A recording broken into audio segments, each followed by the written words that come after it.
Walang karapatan ng ibang tao na husgahan ang pagkakamali mo. Dahil kwento lang ang alam nila, hindi buong pagkatao mo. Lahat ay may pagkakamali sa buhay. Kaya wala tayong karapatan ipagkalat, ipahiya ang sino mang taong nagkakamali sa buhay. Kaya bago mo punahin, husgahan ang pagkakamali ng iba, tingnan mo muna ang sarili mo sa salamin kung perpekto ka. Lahat tayo madumi. Walang taong perpekto. Pero marami nga lang piling malinis. Kaya lagi yung tatandaan, walang taong perpekto. Lahat ay nagkakamali, nadadapa.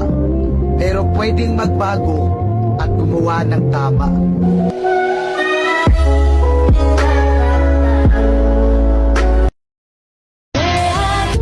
Walang karapatan ng ibang tao na husgahan ang pagkakamali mo.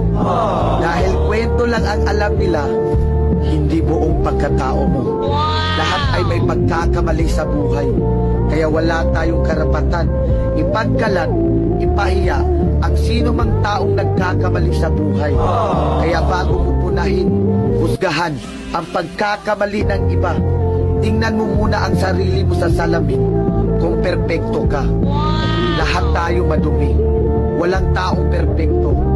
Pero marami nga lang piling malinis. Kaya lagi yung tatandaan, walang taong perpekto. Lahat ay nagkakamali, nadadapa. Pero pwedeng magbago at gumawa ng tama.